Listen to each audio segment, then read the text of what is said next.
Այս ամբողջ պատմության մեջ մեզ համար ամենամտահոգիչը եւ այսպես ասած ցավեցնողը հենց այս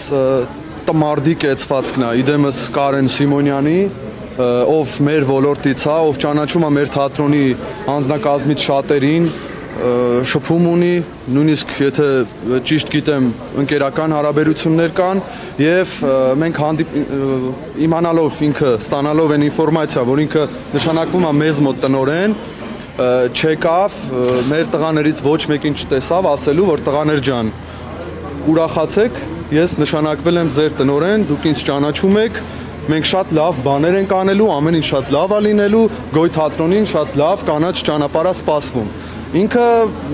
չգիտեմ ինչին ու արդեն պարզ է, թե ինչի համար խուսափեց այդ հանդիպումից, այդ հրապարակումից։ Հետո հանդիպում ունեցանք իր հետ, առանձին, բոլորով միասին, իրենից լսեցինք հետևյալ կարծիքները, իր տեսանկյունը, թե ինձ թատրոնի հետ կապված հանձման, ընդունման հետ կապված զրույց չի եղել, ես չեմ եկել որպեսզի թատրոնը փակեմ, ես չեմ ստորագրելու, իսկ այն հարցին, որ դե պարզ է, որ մեր տնօրեն Սարգիս Չոլյանին հեռացրին պաշտոնից, քեզ նշանակեցին, որովհետև Սարգիսը չստորագրեց, փաստաթուղթը ուրեմն ակնկալում են քեզնից այդ ստորագրությունը։ Ասաց, որ ինձ հետ նման բանից չեն խոսել։ Իսկ եթե հարցրի ես, եթե այդ թուղթը տան, ստորագրելու եք, թե ոչ, ասաց, որ ոչ։ Ասացի, ես կծանոթանամ գործին, ես պետքա դեռ նոր եմ, շատ բաներ չգիտեմ, ասում եմ շատ լավ, եթե ինչ-որ բան լինի պատրաստ եք մեզ հետ քննարկեք, այո, իհարկե, բնականաբար։ Եվ անցավ 2 օր, պարզ է, որ արդեն իրեն այնտեղ, չգիտեմ, երևի գեղեցիկ բաներ էին խոստացել, բայց ինքը հետո 2 օր անց լսում ենք այս պատասխանը, որ դե ես պետքա ստորագրեմ, որովհետև ես չեմ կարող չստորագրել, ես ստիպված եմ ստորագրել, այդ հարցերին խուսափում է պատասխանել, թե ինչու, բայց ինքը ստիպված է ստորագրել ու ինքը կարիերա է ուզում անել եւ այդ պատճառով ինքը ստորագրելու է։ Դե իրան գոհացնում է այն փաստը, որ ինքը երևի մի շաբաթով ուզում է դառնա տնօրեն, հետո երևի թե մեր փոխարեն ուրիշ անձնակազմով խմբակի ղեկավար դառնա, բայց մեր ընդվզումը այս դեպքում նաև այն է, որ մենք նման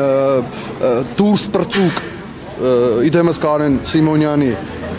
հետ բնականաբար մենք չենք ուզի աշխատել, չենք ուզի լուր ասեմ ստեղծագործենք։ Մենք Սունդուկյան թատրոնի հետ ոչ մի խնդիր չունենք դերասանական եւ ստեղծագործական անձնակազմի հետ։ Մենք այնտեղ նույնիսկ շատերը մեր ընկերներն են, Սունդուկյան թատրոնից շատ դերասաններ զբաղված են մեզ մոտ, շատ չասեմ, մի քանիսը զբաղված են մեզ մոտ։ Եթե նույնիսկ առաջարկ լինի Սունդուկյան թատրոնից, որպես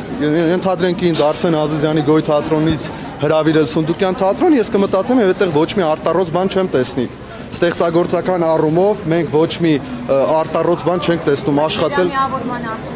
Վերամիավորման արդյունքում չկան այն երաշխիքները, որ 2 ամիս կամ 2 տարի կամ 3 տարի հետո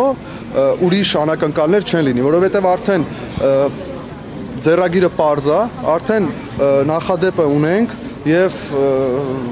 այս տարբերակով, գիտեք, կարող էր Կարեն Սիմոնյանը գալ, ասել տղաներ ջան, ես եմ ստորագրելու եմ, բայց անում եմ ձեզ համար, մենք էլ ընդվզենք, ասենք չէ, ասել շատ լավ, գնացի, գար ստորագրել, բայց այս տարբերակով, այս խղճուկ տարբերակով, այս ցածր տարբերակով բնականաբար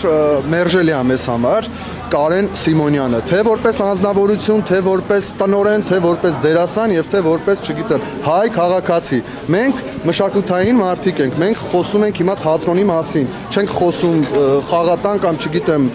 գինետան մասին, խոսում ենք թատրոնի մասին, իսկ թատրոնում նման փոխհարաբերություններ, նման էժան վարքագիծ, չգիտեմ, իրա նման տղաների հետ բակում էլ չէին խաղում երևի, դրա համար սա շատ վիրավորական, շատ անակնկալ է։ Եթե նշանակեն ինչ-որ մի կնոջ, ով կաներ այս գործընթացը, ինչ-որ միտեղ կհասկանայի, բայց Կարեն Սիմոնյանի, ով ամեն կերպ իր մականվանը փորձեց արժանի մնալ, խնդրեմ, կստանա արժանի պատասխանը, թուրք մականվանը։